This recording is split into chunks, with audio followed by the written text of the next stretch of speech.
प्यारे दोस्तों, आज हम आपको एक ऐसी हैरान कर देने वाली कहानी सुनाने वाले हैं जिसे सुनकर आपकी आंखों में आंसू आ जाएंगे। ये कहानी है एक ऐसे बादशाह की जिसने अपनी हाफिजा कुरान लड़की की शादी एक लंगड़े और अंधे फकीर के साथ कर दी। फिर उस फकीर ने इस खूबसूरत हाफिजा कुरान लड़की के साथ जो किया। मगर दोस्तों, बादशाह ने आखिर अपनी खूबसूरत हाफिजा कुरान बेटी को ऐसी भयानक सजा क्यों दी? इस कहानी को मुकम्मल जानने के लिए हमारे साथ आखिर तक रहिएगा, तभी आपको पूरी कहानी समझ में आएगी। तो चलिए कहानी को शुरू करते हैं। प्यारे दोस्तों, कहानी कुछ इस तरह से है। मुल्क ऐशा में एक गांव था। उस खूबसूरत से गांव में एक बहुत शानो शौकत वाला बादशाह अपनी नेक बीवी के साथ रहता था। बादशाह की पूरे इलाके में बहुत ज्यादा जमीन थी। इलाके के हर किसान इस बादशाह की जमीन पर काश्तकारी किया करता था। बादशाह की बीवी बहुत ज्यादा नेक, रहमदिल और परहेजगार औरत थी। बादशाह की बीवी अपने घर के नौकरों के साथ बहुत ही अच्छा सुलूक किया करती थी। वो अपने घर के नौकरों को अपने साथ बिठाकर खाना खिलाया करती थी।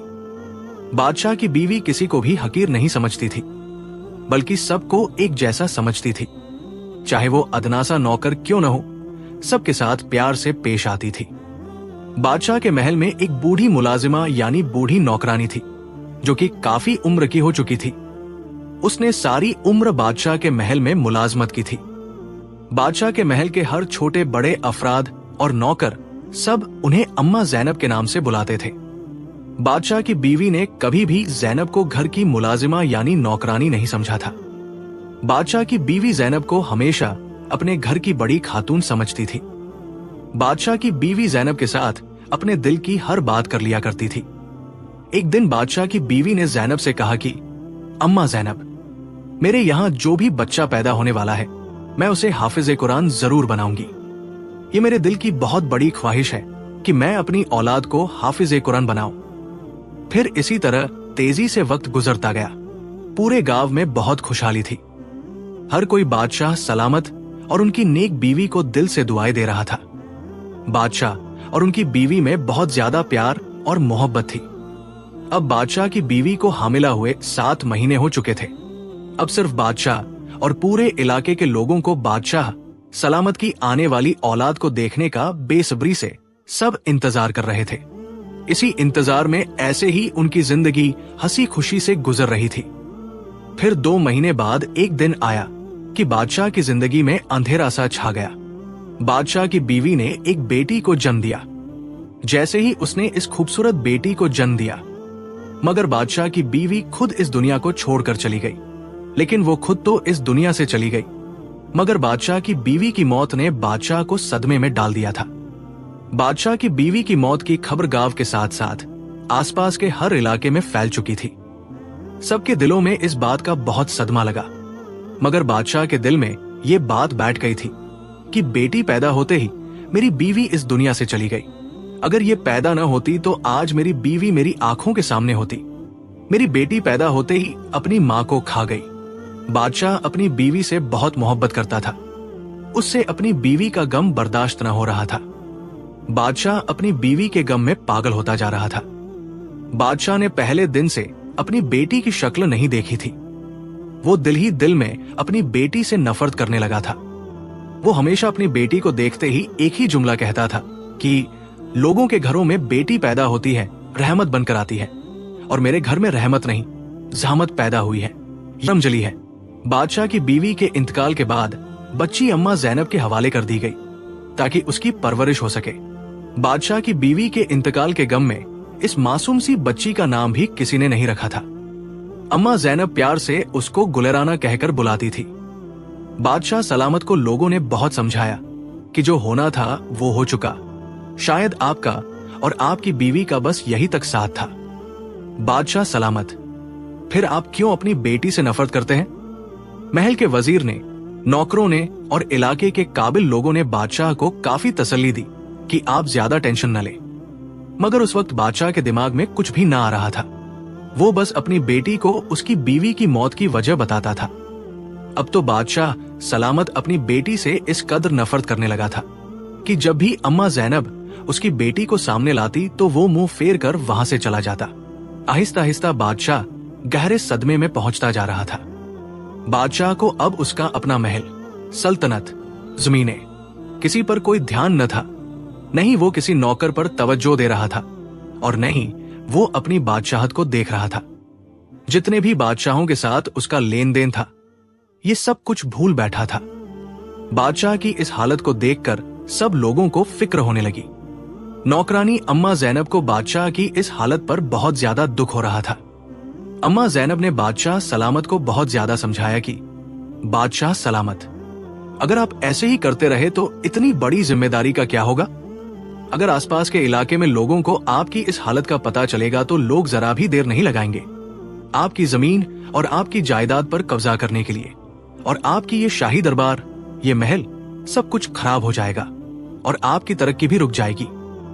मुलाजिमा अम्मा जैनब की बातें बादशाह सलामत के जहन में उतर रही थी, मगर वो अपनी बीवी की यादों को निकाल न पा रहा था। बादशाह सलामत की वो बेटी रोती रहती थी, मगर बादशाह सलामत अपनी बेटी को एक नजर भी न देखता था। अम्मा जैनब गुलाना की बहुत ही अच्छी तरह से परवरिश कर रही थी, मगर दोस्तों, बादशाह तो अपनी बेटी जहमत और करमजली कहता था, इसलिए उसका नाम करमजली पड़ चुका था। इलाके के आसपास के लोगों ने बादशाह सलामत की ये हालत देखकर कहा, बादशाह सलामत, अगर आप ऐसे ही रहे तो ये सब कुछ कैसे चलेगा? फिर लोगों ने बादशाह सलामत को दूसरी शादी का मशवरा दिया, क्योंकि बादशाह सलामत का गम भुलाने के लिए ये करना जरूरी था। वैसे भी बच्ची को मां की जरूरत थी। हालांकि अम्मा जैनब बच्ची की परवरिश कर रही थी, मगर मां तो मां होती है, और आखिर कब तक बूढ़ी अम्मा जैनब इस बच्ची की देखभाल करेंगी? इलाके के लोगों और महल्ले वालों और आसपास के लोगों की बातें सुनकर आखिर में बादशाह सलामत ने दूसरी शादी करने का फैसला कर ही लिया। फिर ऐसे ही एक अच्छी और खूबसूरत लड़की देखकर बादशाह सलामत ने शादी कर ली। मगर दोस्तों, सोचने वाली बात यह थी कि जब इस गुलराना से उसका सगा बाप ही प्यार न करता था, तो उसकी सोटेली माँ उससे कैसे प्यार कर सकती थी? सोटेली माँ ने तो कभी भी गुलराना को अपनी गोद में न उठाया था। संभालना तो बहुत दूर की बात है, वो सारा दिन बूढ़ी अम्मा जैनब के पास ही रहती थी। आहिस्ता आहिस्ता सोटेली माँ भी इस गुलराना से बहुत नफरत करने लगी। वो 1 साल की हो गई थी, मगर बादशाह सलामत ने फिर भी अपनी बेटी को कभी प्यार न किया था। हालांकि 1 साल की बच्ची अपनी तोतली आवाज में इतनी प्यारी बातें करती थी, फिर भी उसका दिल कभी न पिघला था। वो जब भी अपनी बेटी को देखता तो उसे अपनी पहली बीवी की मौत याद आ जाती, और इसी बात का फायदा उसकी सोटेली माँ भी उठा रही थी। वक्त के साथ साथ फिर उसकी सोटेली माँ ने भी एक बेटी को जन्म दे दिया, और उसकी दूसरी बीवी बिल्कुल ठीक थी, सही सलामत थी। बादशाह सलामत अपनी बीवी को देखकर बहुत खुश हुआ और अपनी बेटी को बहुत ही खुशनसीब समझने लगा। इसलिए उसने अपनी बेटी का नाम नूरजहां रख दिया, और फिर उसने अपने पूरे गांव के इलाकों में बहुत सारी मिठाई तकसीम की। ये सब देखकर अम्मा जैनब यानी बादशाह की बूढ़ी नौकर को बहुत गुस्सा आया। अम्मा जैनब यही सोच रही थी कि पहली वाली बीवी की बेटी को देखना भी गवारा न किया, और इस बेटी की पैदाइश की खुशी में मिठाई बांटी जा रही है। फिर इस तरह नूरजहां और गुलराना दोनों ही साथ साथ पलने लगी थी। बादशाह सलामत और उसकी बीवी अपनी छोटी बेटी से बहुत प्यार करते थे। वो दोनों ही उसके लाड़ प्यार देखते और उसकी हर जिद को पूरा किया करते थे। ये दोनों मियां बीवी अपनी नूरजहां बेटी के लिए आला किस्म की तालीम दिलवा रहे थे, मगर गुलराना को कभी किसी ने तालीम के बारे में कोई बात ही न कही थी। फिर अम्मा जैनब ने गुलराना को गांव के मदरसे में कुरान पाक की तालीम दिलवानी शुरू कर दी। गुलराना बहुत ही नेक और समझदार लड़की थी और सबसे बढ़कर सब्र करने वाली थी। फिर इसी तरह तेजी से वक्त गुजरता गया और देखते ही देखते 2 बहनें जवान हो गई। इन दोनों की उम्र में कोई खास फर्क न था, दोनों देखने में एक ही उम्र की लगती थी, और दोनों की तरबियत और तालीम में बहुत फर्क था। गुलराना अपनी माँ की तरह बहुत ही नोजमिल थी, देखने में किसी परिस्तान की परी लगती थी, मगर गुलराना बचपन से ही नूरजहां के उतरे हुए पुराने कपड़े पहनकर जवान हुई थी। वो पुराने कपड़ों में भी मलिका लगती थी। गुलराना में सबसे बड़ी खूबी यह थी कि वो हाफिज़ा कुरान बन चुकी थी और 5 वक्त की नमाजी, परहेजगार, तहज्जुद गुजार लड़की थी। जब बादशाह सलामत ने देखा कि ये लड़की तो देखने में हूबहू अपनी मां पर गई है, तो उसका गुस्सा और भी 7वें आसमान पर पहुंच गया। उसको देखते ही अपना गम फिर से ताजा लगता था। मगर दोस्तों, जब एक बाप अपनी बेटी को एक आंख न देख पाता था तो सोटेली माँ उसको घर में कैसे बर्दाश्त कर सकती थी। एक दिन वो अपने शौहर से कहने लगी कि बादशाह सलामत, हमारी दोनों बेटियां जवान हो चुकी हैं। मैं चाहती हूं कि हम इनकी शादी कर देते हैं। गुलराना तो अपनी माँ की तरह नेक और सब्र करने वाली थी, और उनकी नूरेजहां बेटी जो थी वो अपनी माँ की तरह मगरूर, घमंडी और जिद करने वाली थी। वो सारा दिन नौकरों पर चिल्लाया करती थी। अम्मा जैनब को तो वो एक फकीर समझती थी। वो अपने आप पर बहुत गुरूर करती थी। उसको बहुत घमंड था, क्योंकि उसके पास माँ और बाप दोनों मौजूद थे। उसके पास दुनिया की हर चीज मौजूद थी। लेकिन बेचारी गुलराना को बचपन से ही अपने माँ बाप का प्यार न मिला था। वो सब्र करने वाली थी। उसका बाप उसको डांटता, उसकी सोटेली माँ उस पर बहुत ज्यादा जुल्म करती, और उसकी बहन भी उसको बिल्कुल अच्छा न समझती थी। वो इन सब की बातें खामोशी के साथ सुनकर सब्र कर लिया करती थी। और कभी कभी जब उसको माँ बाप के प्यार की कमी महसूस होती तो अम्मा जैनब की गोद में सर रखकर खूब रोती थी। आसपास के लोग और घर के लोग सब गुलराना को बहुत अच्छा समझते थे, मगर नूरेजहां उनको बिल्कुल अच्छी न लगती थी, क्योंकि वो हर एक के साथ बदसलूकी से पेश आती थी। वो हमेशा ही नौकरों को बिना वजह डांटा करती थी। फिर भी बादशाह अपनी बेटी को देख देख कर खुश होता और अपनी करमजली बेटी को देखकर रास्ता बदल लिया करता था। वो बेचारी हर वक्त अपने बाप के प्यार को तरसती रहती थी।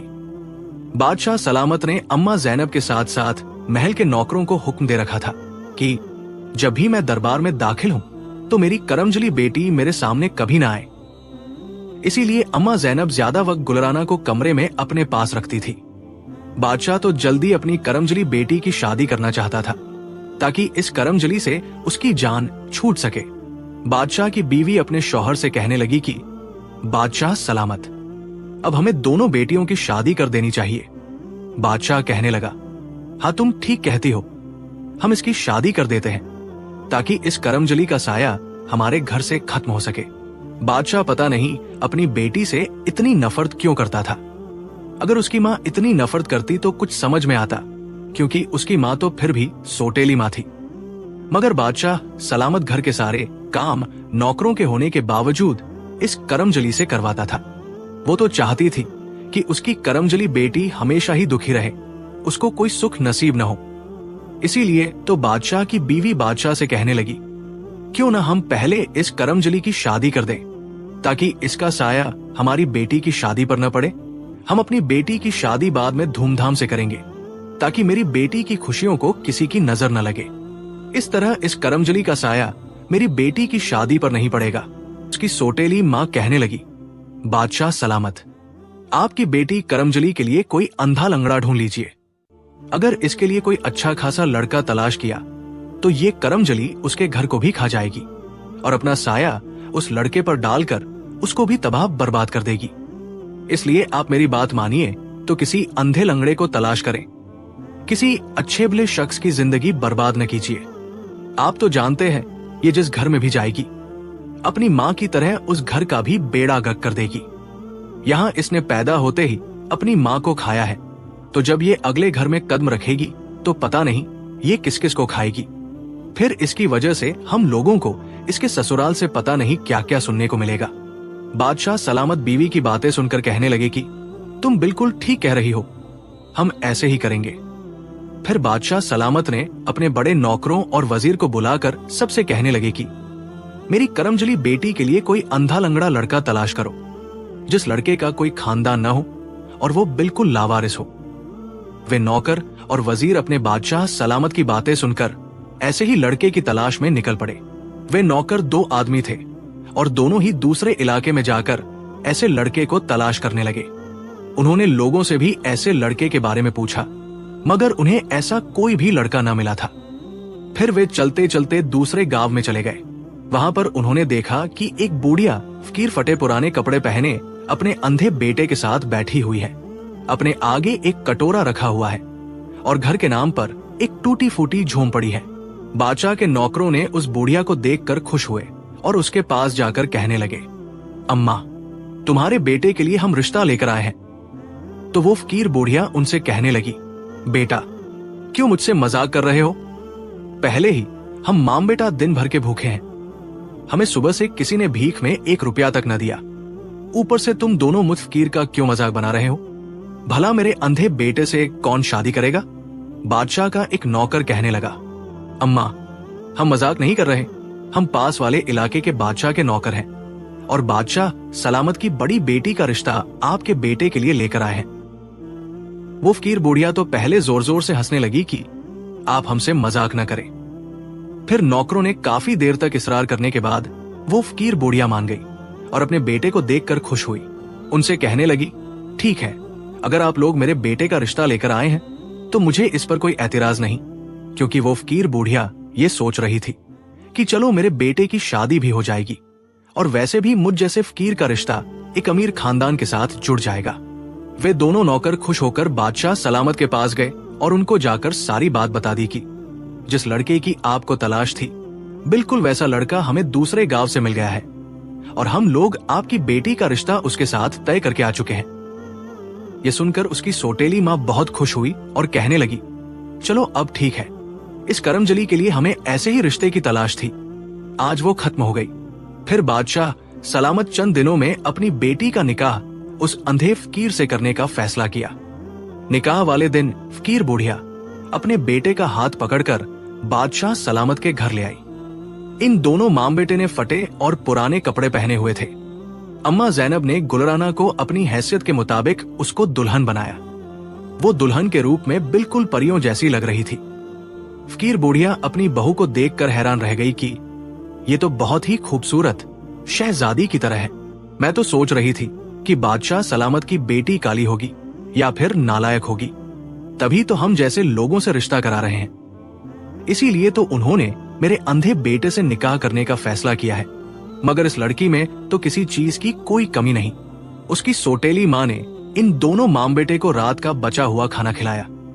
फिर बादशाह सलामत ने इन दोनों का सादगी से निकाह किया और इतना बड़ा बादशाह होने के बावजूद अपनी बेटी को दहेज के नाम पर एक कपड़ा तक न दिया।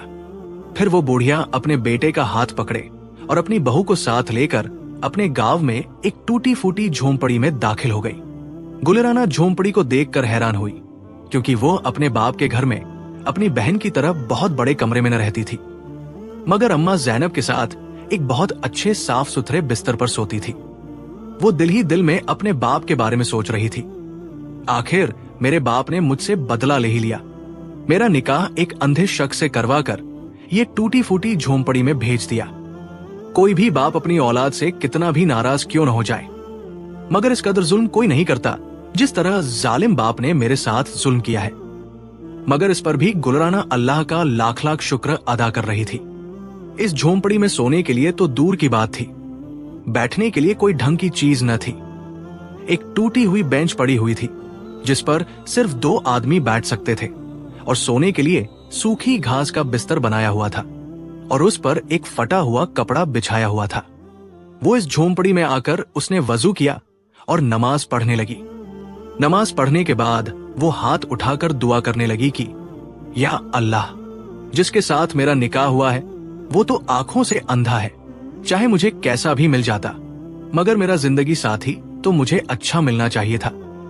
हम दोनों मिलकर मेहनत करते और घर बना लेते, मगर मेरा शोहर तो खुद किसी का मोहताज है। फिर आखिर में वो कहने लगी कि चलो, जो होता है अच्छे के लिए होता है, अब मैं अपने शोहर का कभी साथ न छोड़ूंगी। मेरे बाप ने मेरे लिए कुछ भी ढूंढा हो, मैं उसको सराखों पर रखूंगी। फिर उसने अपनी आंखों से आंसू साफ किए और जाकर अपनी सास से कहने लगी कि अम्मा, अगर आपके घर में कुछ खाने को है तो मुझे दो, आपके लिए खाना बना देती हूं। मगर दोस्तों, ये माम बेटा तो दोनों सारा दिन भीख मांगते थे। इस भीख से तो उनको जो भी रुपया मिलता था ये अपना इसी तरह गुजारा कर लिया करते थे, या फिर कुछ लोग उनको बचा हुआ खाना देते थे। वो दोनों माम बेटा ऐसे ही अपने दिन गुजार रहे थे। बादशाह तो अपनी बेटी को हमेशा ही करमजली के नाम से पुकारता था। ये बदनसीब है। असल में ये बदनसीब न थी, वो तो बहुत खुशनसीब थी। वो एक हाफिज़े कुरान लड़की थी और सबसे बढ़कर बात ये कि वो हर बात पर सब्र करने वाली थी। वो अपने ससुराल में आकर इन फकीर बुढ़िया के साथ खुशी खुशी रहने लगी। ऐसे ही वो जिंदगी के दिन गुजार रही थी। वो घर में खाना बनाती, सबसे पहले अपनी सास और शौहर को देती। जो इनमें से बच जाता वो खा लेती, अगर न बचता तो वो पानी पीकर गुजारा कर लिया करती थी और अपने शौहर की बहुत खिदमत करती। उसने कभी भी किसी से कोई शिकवा न किया था कि मैं फकीर बुढ़िया के साथ कैसे रह रही हूं। वो बड़े मोहब्बत के साथ यहां रह रही थी। उसकी सास भी उसकी नेक और अच्छी आदत से बहुत ज्यादा खुश थी। उसका शौहर अंधा जरूर था, मगर वो बहुत नेक और बहुत मोहब्बत करने वाला था और मोहब्बत की जिंदगी गुजार रहे थे। वो अपने घर में रूखा सूखा खाकर अल्लाह का शुक्र अदा करती। दूसरी तरफ उसकी सोटेली मां बादशाह सलामत से कहने लगी कि अब तो करमजली इस घर से चली गई है, इस घर से इस ऊस का साया खत्म हो गया है। अब आप अपनी छोटी लाडली बेटी के लिए एक अच्छे घर से रिश्ता तलाश करें, जिस घर में मेरी बेटी महारानी से भी ज्यादा खुशियां पाए।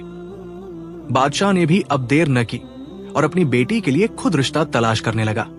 बादशाह अपने नौकरों को साथ लेकर किसी अच्छे शहजादे की तलाश में निकल पड़ा और जाते हुए अपने नौकरों से कहने लगा, मेरी इस नूरे जहां बेटी के लिए महलों का शहजादा होना चाहिए, जिसका घर महल से ज्यादा खूबसूरत हो और लड़का शहजादे से ज्यादा खूबसूरत हो। वहां पर मेरी बेटी नूरजहां को किसी चीज की कोई कमी ना हो। फिर ढूंढते ढूंढते उनको एक खूबसूरत शहजादा मिल गया, जो अपने मां बाप का इकलौता वारिस था। अपने इलाके में उसका बहुत नाम था। बादशाह ने उसके घर में अपनी बेटी का उस शहजादे से रिश्ता तय कर दिया। बादशाह ने आकर अपनी बीवी को सारी बात बताई। वो सुनकर बहुत खुश हुई कि मेरी बेटी अब शहजादे की बीवी होकर महारानी की तरह राज करेगी। फिर बादशाह ने देर न करते हुए अपनी बेटी का निकाह उस शहजादे से कर दिया। उसने दहेज में अपनी बेटी को बहुत सारे जेवरात, गाड़ियां, ऊंट और कीमती खजाना, एक बहुत बड़ा घर, बहुत सारे हाथी घोड़े और बहुत कुछ दिया और अपनी बेटी को बहुत धूमधाम से रुखसत किया। दूसरी तरफ जिस बेटी को बादशाह करमजली कहता था और जैसे तैसे करके अपनी जिंदगी के दिन गुजार रही थी, और उसकी नूरजहां बेटी जो थी वो अपने ससुराल में जाकर राज करने लगी। वो अपने मां बाप के घर में भी महारानी की तरह जिंदगी गुजार रही थी और ससुराल में जाकर भी उसको हर सुख मिल रहा था। उसको हर तरह का अपने मां बाप का प्यार मिला था और उधर भी उसको बहुत प्यार किया जा रहा था। बादशाह की करमजली बेटी एक दिन अपने घर में अपनी सास से कहने लगी कि अम्मा, आप हर रोज घर घर जाकर भीख मांगती हो और मुझे आपका इस तरह भीख मांगना अच्छा नहीं लगता। क्यों ना हम कोई मेहनत मजदूरी करके अपना पेट पाल ले। बुढ़िया फकीर कहने लगी कि बेटी, वैसे तो तेरे मां बाप और तेरे खानदान वाले तुझे करमजली और घर की जहमत कहते हैं, पर तू मेरे घर की रहमत है। जब से तू मेरे घर में आई है बहुत सी खुशियां लेकर आई है। फिर गुलराना अपनी फकीर सास से कहने लगी कि अम्मा, आप ऐसा करें, आपके पास भीख के जितने भी पैसे हैं उनमें से आप मुझे दे दे। मैं उनमें से कुछ फल लेकर आऊंगी और आजकल अनार और आम का मौसम है, लोग इन फलों को बहुत शौक से खाते हैं। मैं इन फलों को बेच लूंगी, जो इनसे मुनाफा होगा हम इनसे अच्छा खासा गुजारा कर लेंगे। इससे हम अपने हाथ की कमाई तो खाएंगे ना। आप रोज रोज लोगों के घरों से भीख मांगने जाती है, 10 लोग आपको ठुकराते हैं, कोई एक तो तरस खाकर आपके हाथ में एक सिक्का रख देता है। ये मुझसे देखा नहीं जाता। मैं नहीं चाहती कि आप लोग बेइज्जती करके घर आया करें। आज से आप घर पर रहेंगी। आप बुढ़ापे की वजह से काफी कमजोर हो गई है। वैसे भी आपको खाने को भी कुछ ठीक से नहीं मिलता, इसलिए मैं फल बेचने जाऊंगी। सास कहने लगी, नहीं बेटी, तू कहां लोगों के चक्कर में बाहर जाकर गुजारा करेगी। गुलराना कहने लगी, नहीं अम्मा, मेरी फिक्र न करे, मैं सब कुछ बर्दाश्त कर लूंगी। फिर इन दोनों मां बेटे, सास और शौहर ने जो पैसे भीख मांगकर इकट्ठे किए थे वे अपनी बहू के हाथ में रख दिए।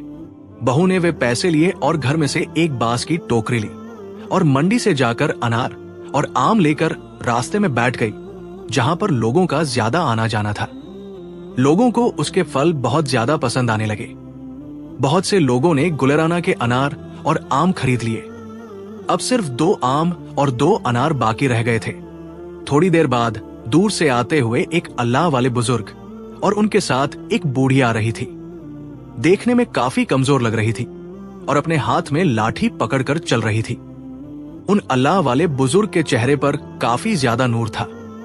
बूढ़िया उन अल्लाह वाले बुजुर्ग से कहने लगी कि मुझे आम की बहुत ज्यादा खुशबू आ रही है और मेरा दिल कर रहा है कि मैं आम खाऊं।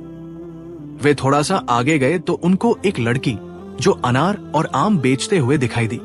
वो बूढ़िया अल्लाह वाले बुजुर्ग से कहने लगी, वो देखिए, एक लड़की बैठी हुई फल बेच रही है। वो लड़की देखने में बहुत नेक लग रही है, हमें उस लड़की से जरूर आम लेना चाहिए। फिर वे दोनों मियां बीवी चलते हुए उस लड़की के पास पहुंच गए। उस लड़की के पास सिर्फ 2 ही आम बचे थे। इन दोनों ने हाथ में पकड़े हुए पैसे और जाकर कहने लगे, बेटी, हम दोनों बहुत भूखे हैं, क्या हमें ये 2 आम मिल सकते हैं? और दूसरी बात यह है कि बेटी, हम दोनों के पास देने को पैसे नहीं हैं। गुलेराना उन दोनों बुजुर्गों से कहने लगी, आप दोनों इधर बैठ जाइए, मैं आपको पानी पिलाती हूं। बहुत गर्मी हो रही है, शायद आप दोनों कहीं से थक कर आए हैं। उस गुलेराना ने उन दोनों को पानी पिलाया और अपने पास रख के नीचे बैठने की जगह दी। फिर उन दोनों को आम काट कर दिए। बुजुर्ग ने और बूढ़िया ने दोनों मिलकर आम खाए और बहुत ज्यादा खुश हुए। वो बूढ़िया कहने लगी, बेटी, हमारे पास तुम्हें देने के लिए पैसे नहीं हैं और हमने तुम्हारे आम भी खा लिए हैं। तो वो कहने लगी, माँ, कोई बात नहीं, आपकी दुआओं से मेरे सारे फल बिक गए हैं। ये जो 2 आम बचे थे, अगर वे आपने खा लिए तो ये भी मेरे लिए नेकी का काम है।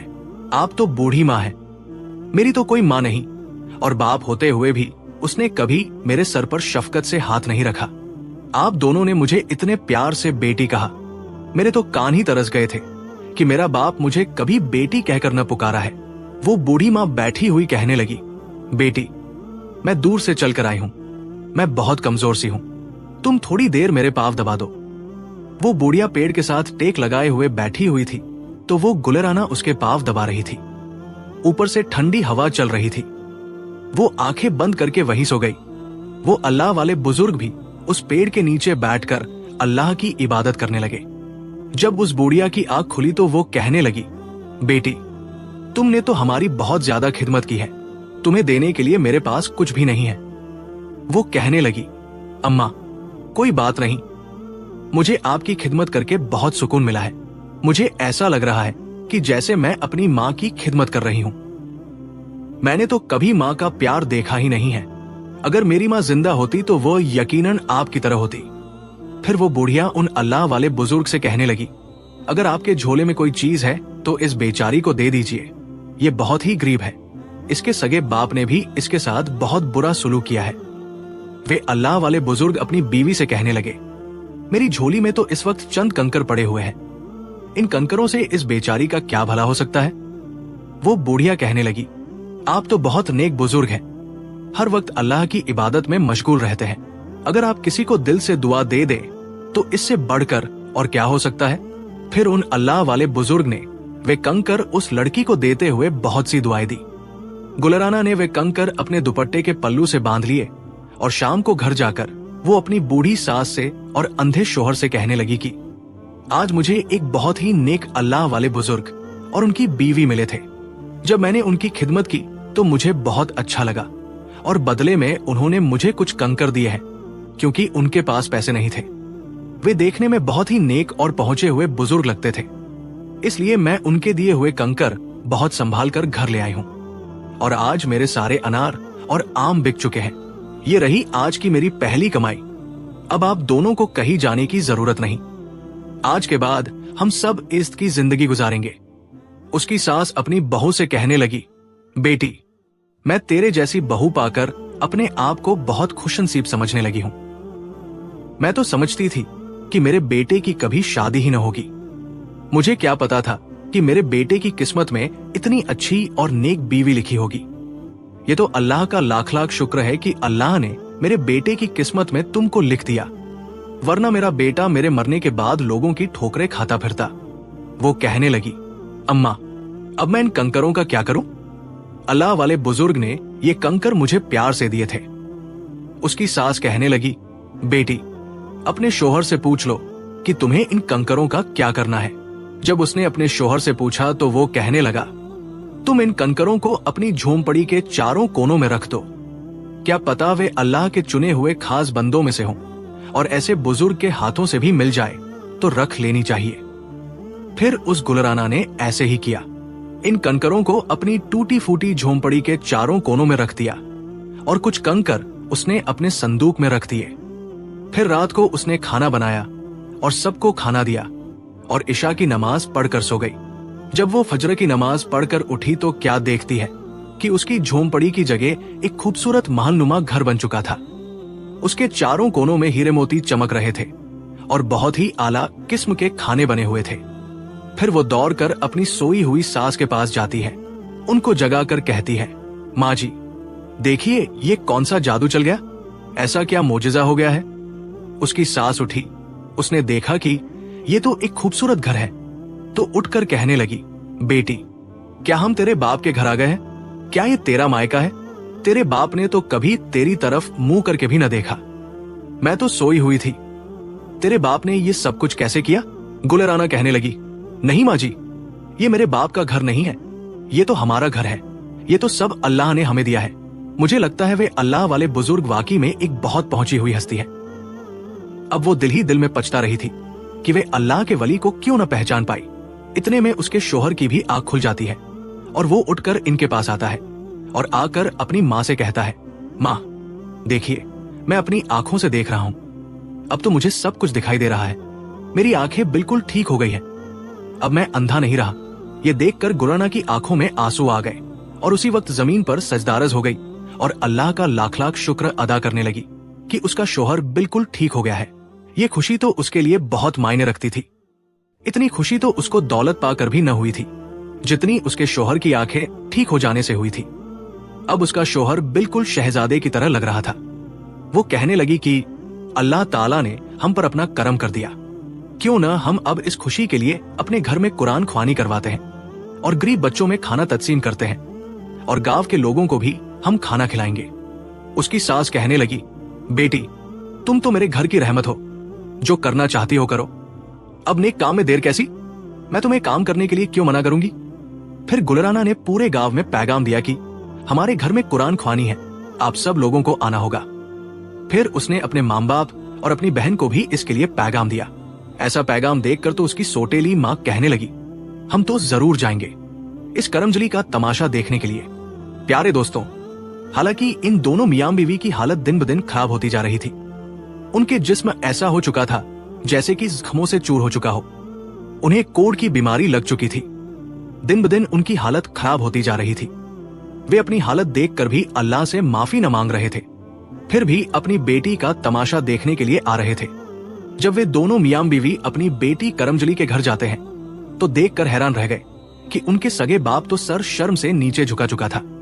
उसने अपनी बेटी के नसीब में क्या लिखा था और अल्लाह ताला ने उसके नसीब में क्या लिख दिया है, ये तो अल्लाह की कुदरत है।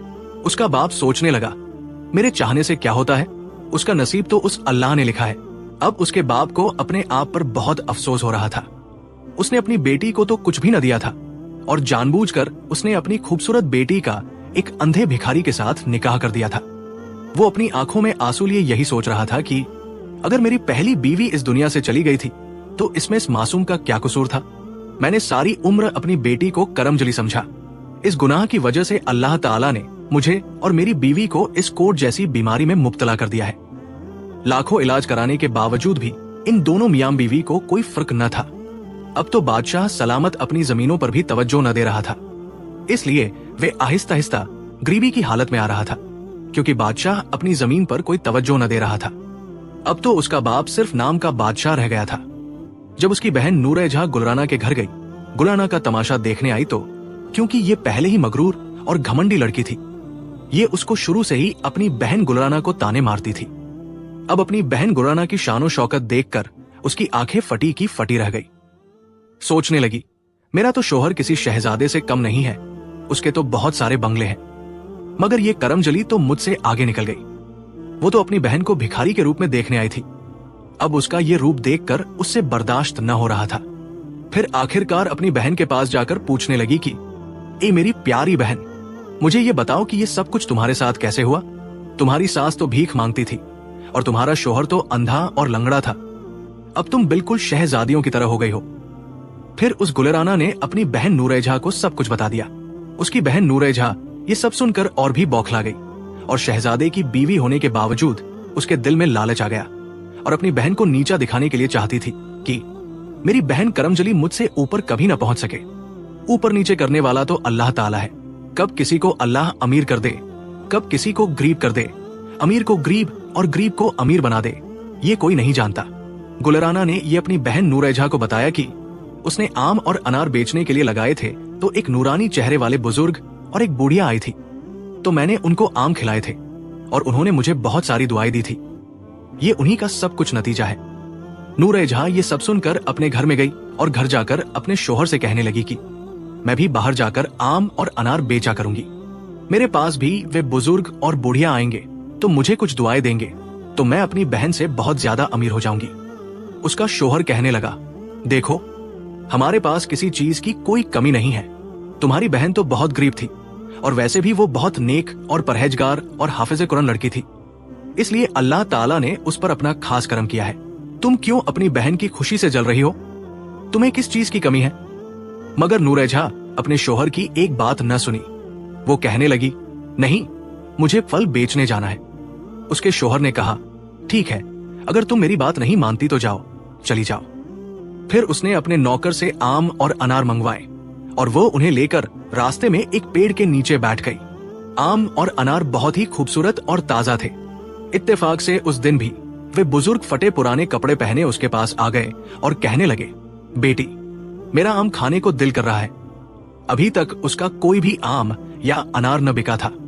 वे अल्लाह वाले बुजुर्ग उससे कहने लगे, बेटी, मुझे बहुत भूख लगी है, मुझे एक आम खिला दो। इतनी गर्मी में मुझे प्यास भी बहुत लगी है, क्या तुम मुझे थोड़ा सा पानी पिला सकते हो?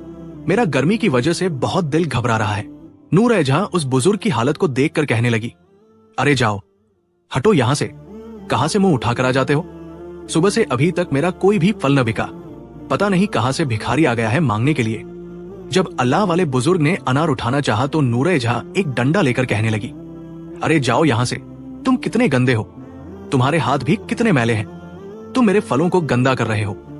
इतने गंदे बुजुर्ग को मेरे पास खड़े होते हुए देखकर कोई भी मुझसे फल खरीदने ना आएगा। तुम अपनी ऊंच शक्ल लेकर इधर खड़े रहोगे तो नूरानी चेहरे वाले बुजुर्ग यहाँ कैसे आएंगे? मैं उनको कैसे आम खिलाऊंगी? तुम यहाँ से पीछे हट जाओ। तो फिर इस नूरैजा ने उस बुजुर्ग को कोई भी आम न दिया। ऐसे ही सुबह से शाम हो गई, लेकिन उसके पास वे अल्लाह वाले बुजुर्ग और एक बूढ़िया जो कि उनकी बीवी थी, वे उसके पास न आए थे। अब वो घर जाने लगी तो इतने में एक बूढ़िया चलती हुई उसके पास आई। उसकी भी हालत कुछ इतनी खास न थी। उसने सोचा कि शायद ये वही बूढ़िया होगी जो उन अल्लाह वाले बुजुर्ग के साथ मेरी बहन को मिली थी। वो उसके पास जाकर कहने लगी, अम्मा, सुबह से शाम हो गई है, मेरे पास कोई भी नूरानी चेहरे वाला बुजुर्ग फल खरीदने ना आया। तुम ऐसा करके तुम्हारी मुट्ठी में कुछ भी है तो मुझे दे दो, मेरे हाथ में रख दो। उस बुढ़िया ने अपनी झोली में हाथ डालकर उसको चंद मोती दिए। वो उन मोतियों को पाकर बहुत खुश हुई और अपने घर में आ गई और अपने शोहर से कहने लगी कि देखो, मुझे एक बुढ़िया ने ये खूबसूरत मोती दिए हैं। अब मैं इन मोतियों को अपने घर के कोनों में रख देती हूँ और कुछ मोती अपने संदूक में रख दूंगी। उसने ऐसे ही किया। मोतियों को अपने घर के कोनों में रखकर कुछ संदूक में रखकर फिर जाकर अपने कमरे में सो गई। पहले तो उसको सारी रात नींद ना आ रही थी। जब उसकी आंख लगी तो सुबह जल्दी से उठी कि हमारे घर में सुबह उठते ही बहुत सारे हीरे मोती चमक रहे होंगे। वो यही सोच सोच कर बहुत खुश हो रही थी। जब उसने आंखें खोली तो क्या देखती है कि उसके खूबसूरत महलनुमा घर की जगह एक झोंपड़ी बन गई और झोंपड़ी के चारों कोनों में कीड़े मकोड़े फैल रहे थे और जगह जगह से बदबू आ रही थी। नूरैजा ये सब देख कर रोने लगी और अपनी बहन को जोर जोर से गालियां अंगलौज करने लगी। कहने लगी कि मेरी बहन ने ये सब कुछ मुझसे जानबूझकर करवाया है। ये सब कुछ करने के लिए जरूर उसने कुछ पढ़ा होगा जो उसने मुझे न बताया। उसका शोहर अपनी बीवी से कहने लगा, देखो, तुमने लालच में आकर ये सब कुछ किया है, इसीलिए ये सब कुछ तुम्हारे साथ ऐसा हुआ है। तुम्हारी बहन दिल की बहुत नेक है, तुम सब लोगों ने उसके साथ कभी अच्छा सुलूक न किया था। अल्लाह ताला ने उस पर अपना खास करम और रहम कर दिया। तुम ये सब कुछ लालच में कर रही थी। जो कुछ तुम्हारे पास था तुमने उसको भी खो दिया। जिसके पास जो होता है उसको उसी पर सब्र करना चाहिए। मगर वो अपनी बहन को फिर भी कोसने लगी। कहने लगी, मुझे लगता है मेरी बहन करमजली का साया मुझ पर और मेरे घर पर पड़ चुका है, इसीलिए मेरे साथ ऐसा हुआ है। मेरे माँ बाप ने तो मुझ पर कभी भी करमजली का साया पड़ने ही न दिया था, और उसके शोहर ने अपनी बीवी को बहुत डांटा कि तुम अभी भी सुधर जाओ, तुम्हारे साथ इतना कुछ हो गया है, मगर तुम फिर भी अपनी हरकतों से बाज नहीं आ रही। जब यह खबर उसके माँ बाप तक पहुंची तो वे अपनी बेटी को देखने के लिए उसके घर में आए, तो नूरे झा अपने माँ बाप को कोढ़ की बीमारी में देखकर कहने लगी, अरे मुझसे दूर हटो, मेरे पास मत आना, और नहीं मेरे घर में कदम रखना, मेरा तो घर पहले ही खराब हो चुका है। अगर आप लोग अंदर आ गए तो हम सबको ऐसी बीमारी में मुब्तला कर दोगे, आप लोग आज नहीं तो कल मर ही जाओगे, और मैं ऐसे माँ बाप का क्या करूंगी जिन्हें इतनी गंदी बीमारी लगी है। तो दोस्तों, उसके माँ बाप अपनी बेटी के दुख में शरीक होने आए थे, मगर उसने उनको अपने घर में दाखिल होने न दिया। उसके माँ बाप अपनी बेटी के मुंह से ऐसी बातें सुनकर बहुत हैरान हुए, और उन दोनों की आंखों में आंसू आ गए। रोते हुए उसके दरवाजे से वापस चले गए। वे दोनों सोच रहे थे कि क्या ये वही बेटी है जिसको हमने सारी जिंदगी किसी चीज की कमी महसूस न होने दी, उसको अपने सीने से लगाए रखा। जब उनकी बेटी गुराना को मालूम हुआ कि उसके माँ बाप को कैसी बीमारी में मुब्तला है और उसकी बहन भी अपना सब कुछ गवा बैठी है, तो उसको बहुत दुख होता है। पहले वो अपनी बहन के घर में जाकर उसको अपनी आधी दौलत दे देती है और उसको कहती है, मेरी बहन, तुम्हें इस झोंपड़ी की आदत नहीं है, तुम अपने लिए कोई अच्छा सा घर तलाश कर लो। नूर जहां अपनी बहन से आधी दौलत लेकर शर्मिंदासी हो जाती है और खुद पर लानत करने लगती है और अपनी बहन के कदमों में गिरकर उससे माफी मांगती है। मगर गुलराना अपनी बहन से कुछ नहीं कहती, वहां से चली जाती है और अपने माँ बाप को और अम्मा जैनब को अपने घर में ले आती है और उनकी खूब खिदमत करती है। उनके माँ बाप के गुनाह बहुत ज्यादा थे, शायद इसीलिए अल्लाह ताला ने उनको इस बीमारी में शिफा न दी। उसके माँ बाप अपनी बेटी गुलराना से कहने लगे कि बेटी, मुझे माफ कर दो, मैंने सारी जिंदगी तुम्हें बदकिस्मत समझा, ऊस समझा, करमजली समझा, तुम पर बहुत ज्यादा जुल्म किए, तुम्हें कभी अपनी बेटी न समझा। वो अपने बाप के हाथ पकड़कर रोने लगी और कहने लगी, अब्बा जान, आज मुझे मालूम हुआ है कि बाप की मोहब्बत क्या होती है। वो दोनों बाप बेटी रो रहे थे। उसके बाप ने अपनी बेटी को खूब दुआएं दी और अपनी दूसरी बेटी नूरजहां के लिए उसके दिल से न तो कोई दुआ निकल रही थी और न ही कोई बद्दुआ निकल रही थी। फिर वो बादशाह अपने दामाद के आगे हाथ जोड़कर कहता है कि बेटा, तुम मेरी सारी जमीनें संभाल लो, लोग उसको खत्म कर देंगे, मेरी जमीनों को संभाल लो। फिर गुलराना का शोहर उसकी सारी जमीनों को संभालने लगा जैसे कभी बादशाह संभाला करता था। गांव के लोग उनको छोटा बादशाह कहकर बुलाने लगे थे। फिर इसी तरह सब हंसी खुशी जिंदगी गुजारने लगे। प्यारे दोस्तों, अल्लाह पाक जो चाहे सब कर सकता है। इज्जत भी उसी के हाथ में है और उसी के हाथ में अमीरी है और उसी के हाथ में गरीबी है। अगर हम किसी मुसलमान को ऊस कहते हैं तो इस्लाम में किसी को ऊस कहना बहुत ही बुरी बात है और ये एक गुनाह है। अल्लाह ताला ने किसी को भी ऊस पैदा नहीं किया और नहीं अल्लाह ताला ने किसी की तकदीर को बुरा लिखा है। जो अल्लाह पाक करता है वो हमेशा बेहतर ही होता है। अल्लाह पाक से दुआ है कि अल्लाह पाक हमें ऐसे वाकया से सबक हासिल करने की तौफीक अता फरमाए। आमीन। इस वीडियो को दूसरों तक शेयर कर दें। हो सकता है कि आपके एक शेयर से ये बात किसी के दिल में उतर जाए और हम सब के लिए सदकाए जारिया बन जाए। आखिर में अल्लाह पाक से यही दुआ है कि अल्लाह पाक हमें ऐसे वाकयात से सबक हासिल करने की तौफीक अता फरमाए और हम सबको दीन इस्लाम पर चलने की तौफीक अता फरमाए। आमीन।